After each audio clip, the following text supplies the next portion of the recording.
Hello, my name is Anne and welcome to a Tobyknits Quilty Fun episode number 17. I think it's 17. Is it 17? I better check. Yes. Oh, I tell you, even though we've been back from Vegas since early afternoon of Tuesday, I'm still super jet lagged. And I don't know, my dad and my brother did it. I mean, they were flying all the way back to England. But I'm so tired. And so hence I haven't really done a lot of sewing. I've started some stuff, which I'm very excited about and to show you. And of course, the two things that I have worked on this week was, I don't know if you happen to see yesterday's special episode all about the spring mini mystery kit that I got from Cotton Cuts. And I did clue number 1 yesterday and showed you how I put it together. But I will show you what the clue looks like in a little bit. And Tuesday coming will be clue number 2 getting put together. So that'll be fun too. I'm so excited to see what it's going to be. So I did work on that since I got back. And I have also started on my Duck Goose. Haven't done a lot with it. It's actually a lot more involved than you think.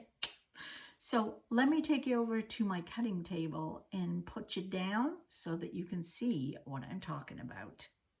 Okay, so we'll start with Duck Goose because this is an amazing project to work on. It's very new for me because it's applique and I've not really done any applique before, so you'll be learning along with me. This is block 1. I forget how many blocks there are altogether. The quilt does finish at 56 by 62. And it's a Meags and Me pattern. I got this from the Taylors in Brockville, and they are doing the this as a block of the month. So I have block 1 and block 2 right now, although I haven't started either other than today. So I will show you how this is going to go. So the first thing I had to do was I had to take the images that were on a piece of paper included in the pattern, and I had to trace them onto that, gosh, what's that stuff called? You're all yelling the name out. I know you are. And if I could see it on my craft room floor anywhere, I'd tell you what it was, but I can't see it. It's kind of like sticky one side and paper the other. It's like an iron-on interfacing kind of thing. I don't even know if that's the right word. Anyway, so you had to trace the shape out. And here, let me tell you this really funny story. When I first traced it out, it was like this because they actually do it backwards. And I thought that was the duck's beak. And that this was the duck. And I'm like, well, what is that? Except then I realized, no, it goes that way. So anyway, so you trace it onto that, iron it onto your fabric that you are using. And then what you do is you take your background piece and you put another sort of stencil drawing thing, which is the actual complete duck layout, underneath. And then you peel the paper off the back of your interfacing stuff, whatever that is. And then you lay it down into place, and then you press it on with your iron. The next step is going to be to go all around the edge with a blanket stitch. I'll do the feet and the beak in orange, and then I'll do the rest in white with a blanket stitch on the machine, of course. I think it would take too long if I did it by hand, and I'm not that neat. So, and then I believe we have to French knot the eyes on and then embroider the word duck here. So that's one I got started and done. And here is the other one. Isn't it cute? I love the fabric too. It's just gorgeous. If I can remember the fabric line, I'll put it up for you. But I can't remember what it's called. So, but I'll put it on the screen. So these are the 2 ducks done. Then what I had to do was cut all the rest of the pieces out. And I needed to cut out, gosh, I don't even know how many of these. There are 12 of these little 2.5-inch blocks. So there's a whole pile of them, little blocks. And then these 2 bigger pieces have been cut ready to go. So they are ready to go. And then I had to cut out 4 colored blocks and 4 background blocks. And we're going to make pinwheels with these. I've never made a pinwheel before.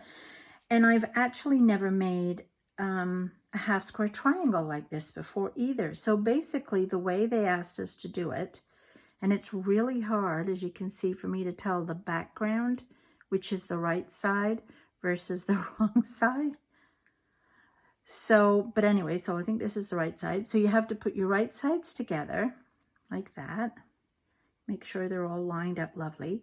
And then you're going to sew a scant 1/4 inch all the way around. So it will then look like that with my scant 1/4 inch. I didn't use my 1/4 inch foot. I used the regular foot on my machine because I have figured out where I have to line up my edge so I can tell what is a scant 1/4 inch. And if I could just show you with this ruler. So here is a 1/4 inch there. And a scant 1/4 inch means, if you can see that, my stitches are in between that line and that line. So that's what a scant 1/4 inch is. When you've done this part, and this is what blew my mind, you then cut diagonally this way and this way, and you come up with 4 half square triangles. Now, I mean, how cool is this? Look at them. They're so dinky and so cute. I've never done a half square triangle like that before.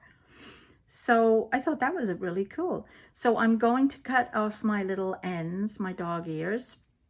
And then these are going to be all put together, rotating the block as you go. So like this, and then the next one comes along and goes. Anyway, I'm too tired to figure it out, but it will look like this when it's finished. So I have to make 4 of these, and then do something with these, and then do something with those, sew this, do the embroidery, and then block 1 will be done. So as you can see, not a small, simple job as I thought it was going to be. But it's beautiful fabric, and I'm really looking forward to working on that maybe this weekend. And as I said, the other one was the Cut and Cuts puzzle mini mystery kit. And here are the pieces. If you didn't see it, yesterday I actually did a complete run through with what the pieces, these are the pieces, what I had sewn. This is a grunge fabric, which is gorgeous.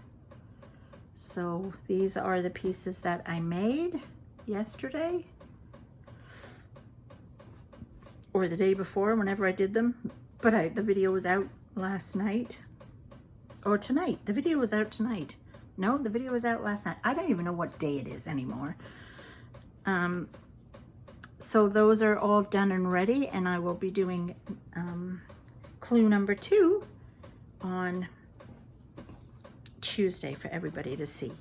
So that's all I have done by way of sewing since I got back. I haven't been back, as I said, that long, and I'm tired. So, and it's no good sewing when you're tired. So that's all I have for you today. I hope you have enjoyed this short little video, and I will see you on Monday for some knitting with my Toby, and I hope you have a fabulous weekend. Okay, bye for now. Bye.